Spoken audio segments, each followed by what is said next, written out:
Hello friends, welcome back to my YouTube channel and today I discuss about this problem. So এখানে 1 to 5 6 to 10 এই শ্রেণীর শ্রেণী দৈর্ঘ্য কত। সো এখানে শ্রেণী দৈর্ঘ্য বের করতে গেলে এখানে দেখো আমাদেরকে দেখতে হবে যেটা প্রথম শ্রেণীর ঊর্ধ্বসীমা 5 কিন্তু দ্বিতীয় শ্রেণীর নিম্নসীমা 6।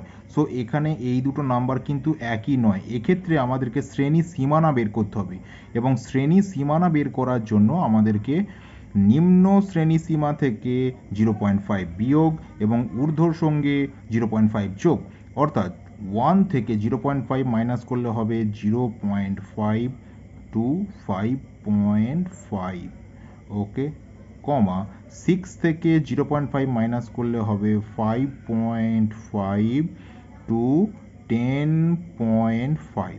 ওকে, সো এখন 5.5 এবং পরের শ্রেণীর নিম্ন শ্রেণীসীমা সেম হয়ে গেছে।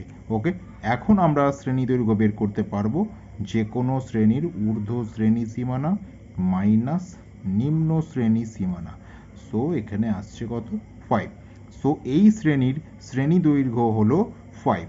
ওকে, and for more information please subscribe my channel. Thank you.